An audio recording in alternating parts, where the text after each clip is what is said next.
Estão todos me ouvindo? Está alto? Aleluia. Amém? Graças a Deus. Lucas capítulo 10, versículos de número 25 ao 37.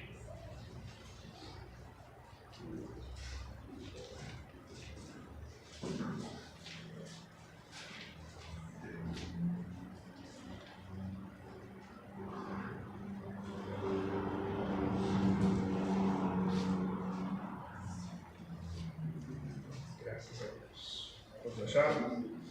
Aleluia. Passo a ler em nome de Jesus. Eis que certo homem, intérprete da lei, se levantou com o objetivo de pôr Jesus à prova e lhe perguntou: Mestre, que farei para herdar a vida eterna? Então, Jesus lhe perguntou: O que está escrito na lei? Como você entende? A isto ele respondeu: Ame ao Senhor, o seu Deus, de todo o seu coração, de toda a sua alma, de todas as suas forças e com todo o seu entendimento. E ame ao seu próximo como a você mesmo. Então lhe disse: Você respondeu corretamente. Faça isso e viverá. Mas ele, querendo justificar-se, perguntou a Jesus: Quem é o meu próximo? E Jesus prosseguiu dizendo: Um homem descia de Jerusalém para Jericó e caiu na mão de alguns ladrões. Estes, depois de tirar-lhe a roupa, lhe causaram muitos ferimentos. Retiraram-se, deixando-o semi-morto. Por casualidade, um sacerdote estava descendo por aquele mesmo caminho e, vendo aquele homem, passou de largo. De igual modo, um levita descia por aquele lugar e, vendo-o, passou de largo. Certo samaritano, que seguia seu caminho, passou perto do homem e, vendo-o, compadeceu-se. E, aproximando-se, fez curativos dos seus ferimentos, aplicando-lhe óleo e vinho. Depois, colocou aquele homem sobre o seu próprio animal, levou-o para a hospedaria e tratou dele. No dia seguinte, separou 2 denários e os entregou aos hospedeiros, dizendo: Cuide deste homem, e se você acrescentar algo a mais, eu farei o reembolso quando voltar. Então Jesus perguntou: Qual destes 3 parece ter sido próximo deste homem, que caiu na mão de ladrões? E o intérprete da lei lhe respondeu: O que usou de misericórdia para com ele. Então Jesus disse: Vá e faça o mesmo. Amém? Curvem suas cabeças, vamos orar. Senhor Deus e Pai, que nós possamos, ó Deus, sair daqui edificados pela Tua palavra. Amém. Te louvamos porque o Senhor é bom e teve misericórdia de nós nos dando a Tua palavra hoje. Te louvamos, Senhor. E assim nós te pedimos em nome de Jesus, nos edifica no Senhor, nos dá o Teu Espírito para que tenhamos entendimento e compreensão e possamos aplicar a Tua palavra. Dessa forma, Deus, a Tua palavra que é viva e eficaz, produz em nós vida e vida com abundância. E que essa semente lançada no nosso coração possa produzir a 100 por 1. Em nome do Teu Filho Jesus. Amém. Graças a Deus. Amém, irmãos? Podemos se assentar para a nossa meditação. À vontade de Deus. Amém? Muitas vezes, nós nos deparamos com algumas perguntas que nós fazemos. Senhor, qual é a Tua vontade para a minha vida? Senhor, o que eu faço para Te agradar? Deus, qual o propósito da minha vida no Senhor? E voltarmos para esse texto é uma coisa que a gente precisa sempre fazer. O texto vai nos nortear sobre 2 questões. A primeira é o que fazer. E a segunda, o como. Amém? O texto tem 4 divisões básicas. A primeira é o embate com Jesus, o questionamento sobre o que fazer para ter a vida eterna. E o segundo, o questionamento sobre quem é o meu próximo, ou seja, o que fazer e como fazer. Nisso se resume este texto. Lucas é muito rico em detalhes, E ele pega este contexto exatamente depois que os discípulos estão voltando. Os 70 estão voltando, estão pregando, alegres porque o diabo sai quando eles os expulsam. Ouvem de Jesus que eles não deveriam ter alegria por isso, mas por ter o nome escrito no livro da vida. Jesus responde a alguns saduceus a respeito da ressurreição. E então vem agora um fariseu, um escriba deste partido. E ele vem ter com Jesus e faz a seguinte pergunta: o que eu preciso fazer para ter a vida eterna? Na primeira parte do texto, então, nós temos exatamente essa pergunta: o que eu posso fazer para ter vida eterna? Essa pergunta, esse escriba fariseu se dirige a Jesus logo depois da resposta de Jesus sobre a ressurreição. E de maneira até irônica, ele veio para perto de Jesus: o Senhor respondeu bem. O Senhor respondeu bem, e eu quero saber o que eu posso fazer para ter a vida eterna. Toda a lei se concentrava exatamente nesses dois mandamentos. Tanto o texto de Deuteronômio quanto o texto de Levítico expressam nitidamente aquilo que o Senhor manifesta ao seu povo, dizendo: cumpram isso e vocês viverão. No primeiro mandamento, por que Jesus rebate a pergunta? Como você lê? O que você me diz disso? E ele vai dizer: ama ao Senhor teu Deus de todo o teu coração, de todo o teu entendimento, com todas as suas forças. Este mandamento, lá em Deuteronômio, está expresso assim que o Senhor manda guardar. Guarda os meus estatutos, e neles medita dia e noite, e caminha sobre eles, e ensina os seus filhos, e viva conforme os meus estatutos. No texto de Deuteronômio, na repetição da lei, o Senhor ainda vai fazer uma advertência: guarda os meus estatutos, e você será bem-aventurado na terra para que vai. Preste bem atenção. Nós, quando nos questionamos: Deus, qual a sua vontade para a minha vida? Deus, qual o motivo do Senhor me chamar para a vida eterna, me perdoar? Eu fui perdoado, mas e agora? O que eu posso fazer? Esses questionamentos sempre vão acontecer. Sempre vão. E Jesus está diante de um questionamento bem irônico. E com o sarcasmo que ele foi perguntado, ele responde com a retidão e uma simplicidade. A obediência a Deus é melhor do que muitas coisas. Melhor do que muitos ritos religiosos. O amar a Deus é melhor do que qualquer tipo de costume. O fariseu e esse escriba aqui, eles estavam acostumados com os ritos religiosos, com as atitudes no templo. Eles estavam acostumados com isso. Esse partido político dos fariseus estava sabendo e ciente de muitas coisas. Nesta pergunta, Jesus responde: o que é que você diz sobre o que está na lei? Ele diz: ame ao Senhor de todo o teu coração. A resposta de Jesus é: faça isso e você viverá. Amém? É a primeira coisa. Faça isso e você viverá. Nossa vida é pautada, em primeiro lugar, amar ao Senhor. E em segundo, amar o nosso próximo. Não é fácil, nenhum dos dois. Quando oramos muitas vezes: Pai, seja feita a sua vontade, muitas vezes nós queremos fugir da vontade de Deus para que a nossa vontade seja feita. Nós queremos fugir àquilo que o Senhor estipula para que o nosso desejo, a nossa vontade, o nosso sonho seja feito. Deus, que o Senhor permita que o meu sonho seja feito, conforme eu quero, e segundo a sua vontade. E por conta disso, Jesus vai dizer: faça isso e viverá. A pergunta de Jesus, rebatendo esse fariseu e esse escriba aqui, acontece desta maneira: o que você lê na lei? O que está escrito? A resposta de Jesus está intimamente ligada à pergunta da religiosidade deste homem.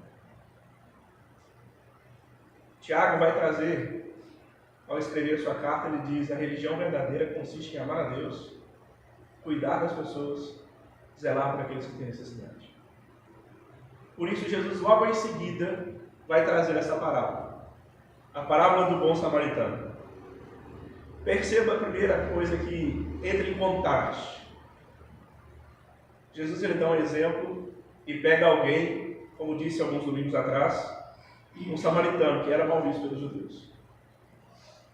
Era tido como escória, como cão.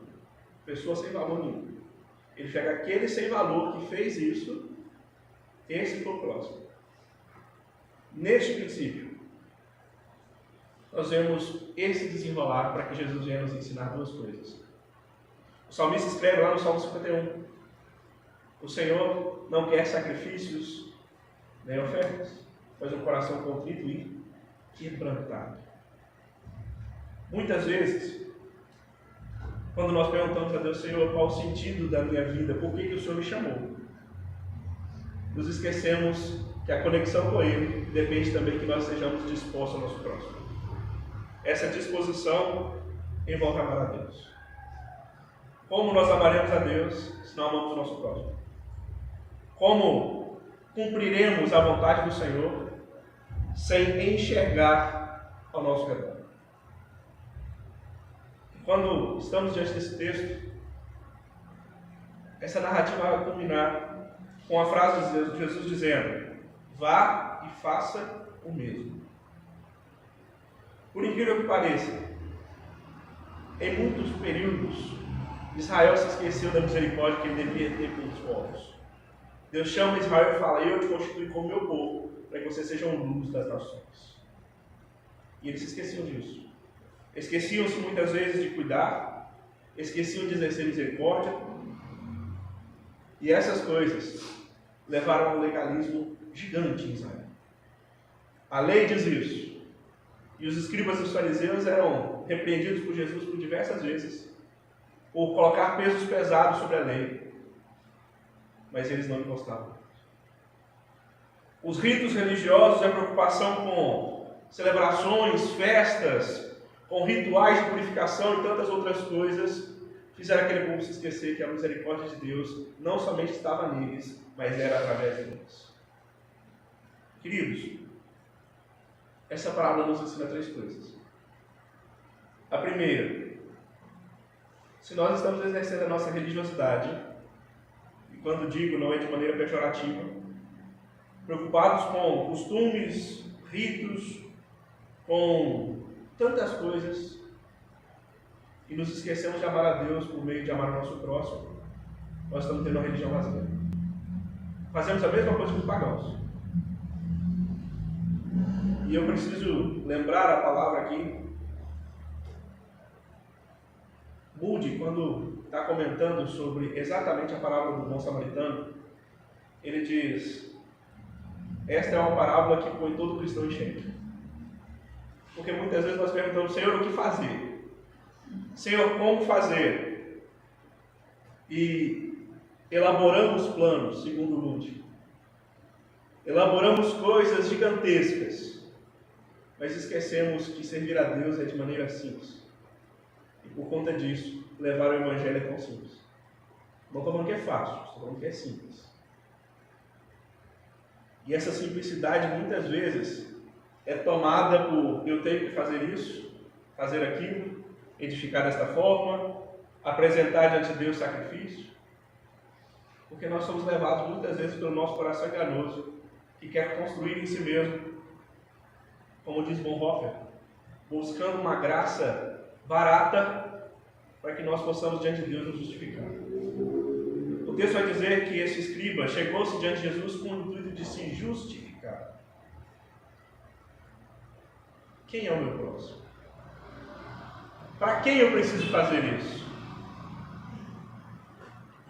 Com quem eu preciso me ocupar, levando o Evangelho, cuidando? Com quem? Para quem? Como? E o mesmo Bonhoeffer vai dizer que ao tomarmos posse ou nos apossar da graça barata, nos esquecemos da principal mensagem do Evangelho. A graça que é custosa, custou o Filho de Deus pela nossa vida. Moody, quando está comentando sobre isso, ele vai dizer: É impressionante como nós temos tendência de querer nos justificar diante de Deus porque não fazemos X ou Y. Ou porque não fazemos como pessoa tal ou pessoa tal. Ou porque criamos expectativa, ou porque dentro da nossa fé não estamos convictos da obra de Jesus em nós. E logo em seguida o texto vai apontar um homem religioso e alguém que cuidava do templo. Eles passam, o texto vai dizer, passaram de largo, distantes daquele homem. Por conta de ritos de purificação, muitas vezes pessoas eram deixadas de ser atendidas. Por conta de certos paradigmas sociais, pessoas deixavam de conhecer a misericórdia de Deus, para conhecer um Deus que impunha sobre normas e mais normas uma religiosidade completamente mecânica. E a pergunta de Jesus ao terminar é: quem foi o próximo deste homem que estava ferido? Quem foi aquele que fez? E o intérprete da lei diz: aquele que agiu com misericórdia. E este que agiu com misericórdia, ao escutar isso, Jesus disse: vai e faça o mesmo. Queridos, que nós possamos ter a misericórdia de Deus em nossas vidas e ser replicadores dela. Que nós possamos viver o amor de Deus, aleluia. A aula de escola bíblica esses dias tem sido bem edificante. Domingo passado, Paula dizendo: nós somos importantes para Deus. E hoje dizendo um pouco sobre comprometimento. Eu fui para casa meditando e muitas vezes nós chamamos de comprometimento o fazer sendo visto. Eu sou visto fazendo isso, eu sou visto fazendo aquilo. E uma coisa que é muito interessante: o homem ferido é olhado por esses que têm todas as práticas religiosas. Todas as práticas. Conheciam todas as festas, todos os rituais de purificação. Eles passam de lá, distantes, porque muitas vezes uma religiosidade vazia nos afasta mais de Deus do que a falta dela. E por incrível que pareça, quando hoje o irmão Wagner estava falando sobre comprometimento, ele disse sobre o ciclo do comprometimento e começou a ler para nós os textos. Muitas vezes nós nos comprometemos porque vemos outras pessoas fazendo. Quero fazer também. E eu preciso te lembrar aqui de um caso bem específico. Ananias e Safira só passaram pelo que passaram porque no seu coração viram alguém fazendo e acharam que fazendo igual ou fazendo aquilo que aquela pessoa estava fazendo seriam reconhecidos. O texto do bom samaritano nos leva a pensar sobre isso. O que as pessoas têm feito? Porque a minha religiosidade, muitas vezes, atrapalha as pessoas de conhecer o Cristo verdadeiro de misericórdia, o dom de Deus que é a graça, a vida eterna. Porque eu sou religioso, pratico tantas coisas, eu oro tantas vezes por dia, e eu chego na igreja, e eu oro, e eu faço. E se não for do mesmo jeito que eu, dificilmente eu vou te chamar de cristão. Dificilmente eu vou falar que você tem sido temente a Deus. E eu preciso, neste texto, convidar os irmãos a se lembrar. Muitas vezes, nós passamos por este que está caído e moribundo e nos afastamos por causa da nossa religiosidade. Mas preciso te lembrar também que aqui é um exemplo que o Senhor Jesus disse. E ele pergunta: quem foi o próximo deste homem? Nós cristãos temos que funcionar como um relógio, conectados e vivos em Deus, mas lembrar que a oração sacerdotal de Jesus não foi para que nós saíssemos do mundo, mas fôssemos luz neste mundo. Não foi para que nós fôssemos tirados da presença de pessoas, mas para que nós pudéssemos levar a misericórdia de Deus diante dessas pessoas. Não há nenhuma possibilidade de exercer o cristianismo somente dentro da igreja, com ritos e celebrações. Mas há sim total possibilidade de anunciarmos o Cristo ressurreto, quando olhamos o mundo e cumprimos aquilo que o Senhor nos chamou a ser, luz e sal dessa terra. 3 verdades fundamentais, irmãos, para a gente poder aplicar a nossa vida e meditar. Eu não vou me prolongar muito, até porque eu vou voltar lá no hospital. Eu quero que os irmãos fiquem tranquilos, em nome de Jesus. Amém? E a primeira verdade fundamental: diante dos seus questionamentos de Deus, Senhor, o que eu posso fazer para te agradar? Você tem aberto os seus ouvidos à resposta dele? O texto diz que esse escriba vai perguntar a Jesus e ele pergunta: o que diz na lei? Então a primeira coisa para você saber a vontade de Deus é conhecer a palavra de Deus. Porque conhecer a vontade de Deus não adianta nada você ficar buscando fora. Nós temos aqui a máxima revelação sobre Jesus. Infalível, inerrante e fiel. Quer saber a vontade de Deus? Fixe nas Escrituras. Seu coração esteja nas Escrituras. Assim você vai cumprir toda a vontade de Deus. Você vai saber que ela é boa, perfeita e agradável. A segunda verdade fundamental: não procure meios de se justificar. Você nunca vai conseguir. Não procure. Mas viva pela graça de Deus, sendo justificado pela fé, como diz Romanos capítulo 5, verso 1. E a terceira é: tendo oportunidade, exerça diante do mundo o bom testemunho de Cristo, alcançando pessoas de todas as suas pessoas.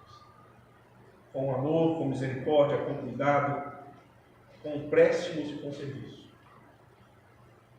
E se te puder ainda mais, com a plena convicção em Cristo, que aquela pessoa foi tão amada quanto você. E dessa forma que nós possamos aplicar essa palavra na nossa vida. E sejamos nós aqueles que vão olhar para todos que estão feridos, abandonados e moribundos pelo mundo. E levemos a luz do Evangelho a eles. Sejamos nós, adiante do Senhor, levantar o estandarte do Senhor e alcançar pessoas, não por meios vazios, mas pelo Evangelho da paz em Jesus Cristo, nosso Senhor. Eu queria te convidar a orar. Porque muitas vezes, ontem, na casa do irmão Alcemar, quando falava da cura do cego, eu disse que aquele homem teve um processo de evolução na sua fé. E nós precisamos crescer em Cristo, cheio do Espírito, para poder ser cada dia melhor e testemunhar melhor. Então, tenha isso em mente. Amém? Se coloque de pé, vamos orar. E eu queria, antes de encerrar essa oração, clamar pela sua família. A minha, os irmãos oraram. Eu quero orar para a vida dos irmãos também, retribuição. Obrigado, irmãos, pelo carinho, pelo amor que vocês têm comigo. E no momento que eu posso fazer é orar. Então vamos orar. Eu quero que o Senhor abençoe a vida de vocês também, assim como vocês oraram, que Deus abençoasse a vida. Pai, em nome de Jesus Cristo, eu coloco a vida de cada irmão e cada familiar aqui diante das suas mãos. Ó Deus, que este servo e serva do Senhor que está diante de mim aqui, possa ser este bom samaritano que vai alcançar a sua família e o mundo. Possa ser, Deus, este bom samaritano que, exercendo misericórdia, apresente o Senhor às pessoas. Apresente o Senhor às famílias. E eu oro, Deus, apresentando diante do Senhor a família de cada um que está aqui. A família de cada pessoa que está aqui. E desta forma, Deus, que eles vejam neste servo e serva do Senhor que está aqui alguém que ama ao Senhor, acima de todas as coisas, e que vai o amar como ama a si mesmo. E assim, Deus, como instrumento da Tua misericórdia, nos usa, Deus, para pescar homens e alcançar vidas, para poder apresentar ao Senhor de maneira que todos possam ver em nós, ó Deus, a Tua misericórdia. E assim, Deus, eu peço que o Senhor abençoe cada família que está aqui. Senhor, se há com problema de saúde, cure-os em nome de Jesus. Dê a restauração plena. Se há, Senhor, em nome de Jesus, qualquer que seja a artimanha do inimigo para causar dor, opressão, que ele caia por terra, Deus, e o Seu nome seja exaltado na casa desse irmão, na casa dessa irmã, na família deles. É o que eu oro, Deus, em nome do Teu Filho Jesus. Crendo no Senhor que eles já receberam, Deus, a porção de que esses irmãos, essas irmãs serão alcançados em nome de Jesus. Amém. Graças a Deus. Bendito seja o Senhor. Amém? Louvado seja Deus. Queridos, cumprimenta esse irmão do seu lado, abençoe a vida dele. E assim que você fizer isso, não precisa mandar em toda a igreja, mas abra seus braços em forma de receber. Nós vamos, em nome de Jesus, ministrar sobre a vida de cada um dessas bênçãos. Amém? Glória a Deus. Glória a Deus. Aleluia. Glória a Deus. Glórias a Deus. Abra seus braços assim. Aleluia. Glória a Deus.